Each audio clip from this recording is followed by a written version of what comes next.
গ্রামের নাম সত্যপুর। সত্যপুর গ্রামে বাস করতেন ভানু ও তার বন্ধু কানু।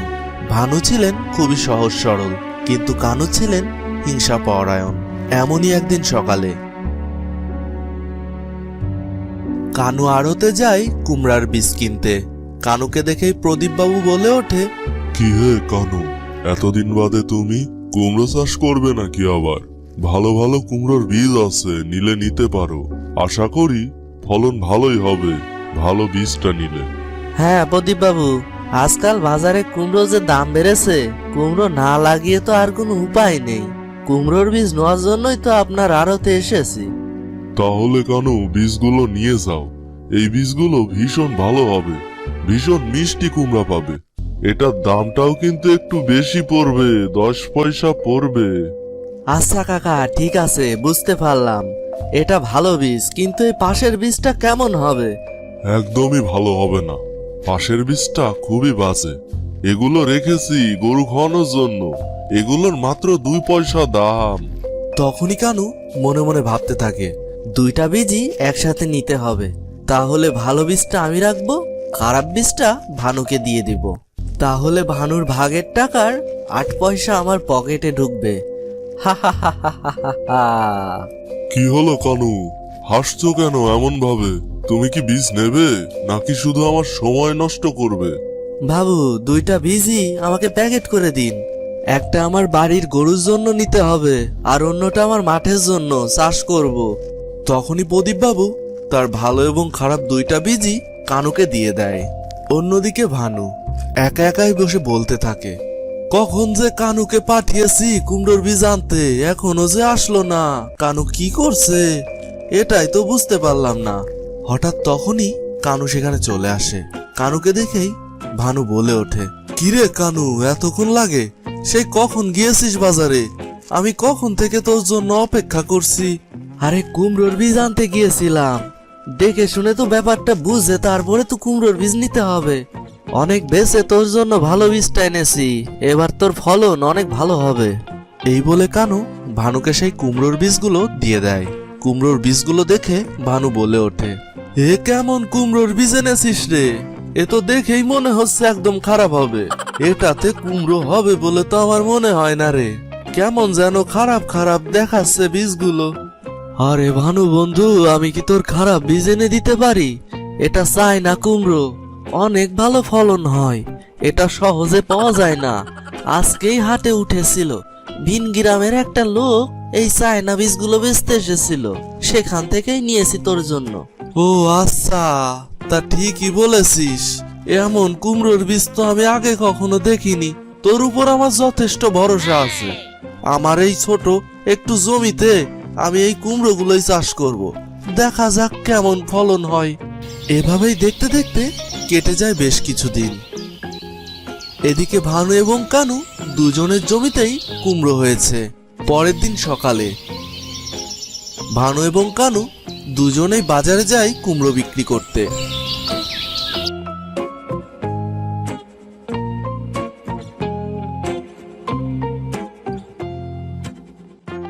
এদিকে বাজারে বসে ভানু বলতে থাকে, কুমড়ো কুমড়ো, ভালো কুমড়ো, এদিকে আসুন দাদা, চায়না কুমড়ো নিয়ে যান।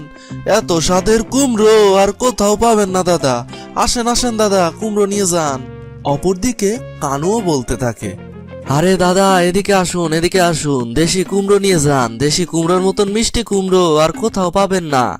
একবার নিলে বারবার নিতে আসবেন। আসুন আসুন দাদা, এদিকে আসুন। প্রথম দিন দুজনের কুমড়োই যথেষ্ট ভালো বিক্রি হয়। এভাবেই দেখতে দেখতে রাত নেমে যায়। কানু তার বাড়িতে এসে একা একা বলতে থাকে, কি যে হলো ব্যাপারটা কিছুই বুঝতে পারলাম না। ভানুকে দিলাম আমি খারাপ বীজ, কিন্তু এখন ভালো কুমড়ো হলো কি করে? সব কুমড়ো বিক্রি হয়ে গেল। কি আজব ব্যাপার, এটা কোনোভাবেই আমার মাথায় ঢুকছে না। কি করে সব কুমড়ো ভালো হয়ে গেল?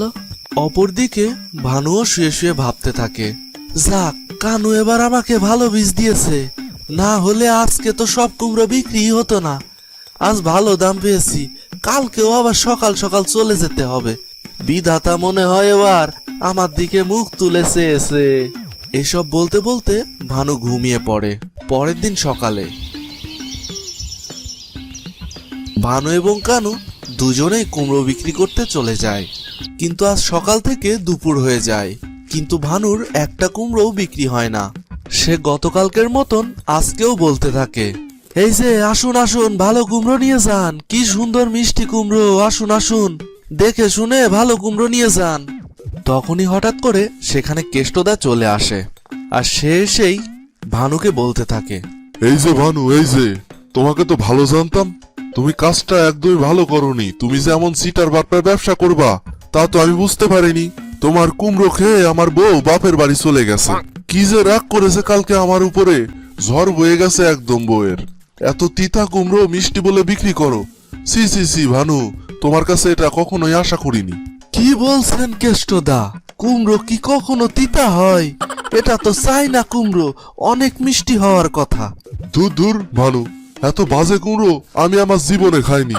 মনে থাকলে তোমার কাছ থেকে আর কুমড়োই কিনবো না।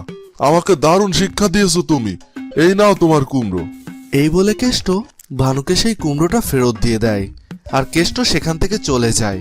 এভাবেই সারাদিন গ্রামের সকল মানুষ ভানুকে তার কুমড়োটা ফেরত দিয়ে দেয় আর কথা শুনিয়ে যায়। অপরদিকে কানু মনে মনে ভীষণ খুশি হতে থাকে, আর সে মনে মনে বলতে থাকে, বাহ বাহ, কি মজা লাগছে আমার মনে। এই তো, এটাই তো চেয়েছিলাম। এখন কেউ যে ভানুর কাছ থেকে কুমড়ো নেবে না, আমি এই ব্যবসা একাই করব, অধিক লাভে কুমড়ো বিক্রি করব। হা হা হা হা হা হা হা। এভাবেই দেখতে দেখতে রাত নেমে যায়। ভানু বাড়ির দিকে আসতে থাকে, আর সে মনে মনে বলতে থাকে, আমি বরবাদ হয়ে গেলাম। কানু আমার সাথে এমন একটা কাজ করলো, প্রতিবারের মতো এবারও কানু আমাকে ধোকা দিল। আমি আসলেই বোকা, বন্ধু বলে বিশ্বাস করি, আর এই বিশ্বাসের সুযোগ নিয়ে প্রতিবার কানু আমাকে টকিয়ে দেয়।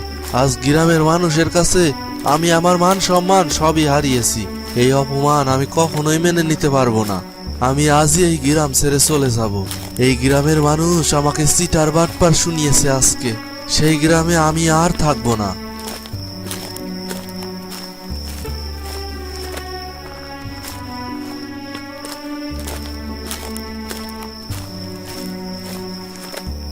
হঠাৎ তখনই ভানুর সামনে একটি আলোকরশ্মি সৃষ্টি হয়। ভানু এই আলোকরশ্মি দেখে কিছুটা ঘাবড়ে যায়, আর সেখানেই ভানু দাঁড়িয়ে পড়ে। হঠাৎ ভানু বুঝতে পারে সে মনের ভুলে হাঁটতে হাঁটতে জঙ্গলের সেই ভুতুড়ে বটগাছের নিচে পৌঁছে গেছে। তখনই সেখানে সেই আলোকরশ্মি থেকে নগেন ভূত বেরিয়ে আসে। নগেন ভূতকে দেখে ভানু তখনই বলে ওঠে, ওরে বাবারে ভূত, আজ শেষ পর্যন্ত আমাকে ভূতের পেটেই যেতে হবে দেখছি। আজ কার মুখ দেখে যে উঠেছিলাম বিধাতাই ভালো জানে। আরে ভানু, ভয় পাস না, আমি নগেন ভূত। আমি অনেক ভালো ভূত রে, ভালো ভূত। আমি কারোর ক্ষতি করি না। সত্যি বলছো তুমি? সত্যি বলছো তুমি ভূতদা? আমাকে খেয়ে ফেলবে না তো তুমি? আর খেলেই বা কি হবে? আমার জীবনের দুঃখ কষ্ট ছাড়া আর কিছুই নেই। কি বলছিস রে ভানু? আমাকে খুলে বল, তাহলে আমি তোকে অবশ্যই সাহায্য করব। তুই তোর মনের কোনো দ্বিধাদ্বন্দ্ব ছাড়াই আমাকে খুলে বল, কিসের এত দুঃখ কষ্ট তোর? তখনই ভানু নগেন ভূতকে সব খুলে বলে। তাহলে বুঝতে পেরেছো ভূতদা, আমার সাথে কত বড় ছল করেছে কানু। সে দেশি কুমড়ো বিক্রি করে আর আমার হাতে ধরিয়ে দিয়েছে চায়না কুমড়ো। সবকিছু শোনার পরে ভূত তখন হো হো করে হেসে ওঠে। তখনই ভূত বলে ওঠে, কানু, তুই চিন্তা করিস না রে, তোকে আমি একটা বুদ্ধি দেব। সেই বুদ্ধি মতন চললে তোর কুমড়ো তিতা মিষ্টি হয়ে যাবে, আর সাথে আলাদা কিছু ইনকাম বাড়বে তোর। কি যে বলো ভূতদা, এটা কি আবার সম্ভব নাকি? গ্রামের মানুষ বলে দিয়েছে আমার তিতা কুমড়া কেউ নেবে না। এই কুমড়া চাষ করে আমার সব পুঁজি শেষ হয়ে গেছে। আরে এত পাগল হোস না ভানু, আমি তো আছি তোর সাথে। তোকে তো বলেছি আমি তোকে উপকার করব। এই বলে ভূত ভানুর হাতে একটি চিংড়ি মাছ দিয়ে দেয়।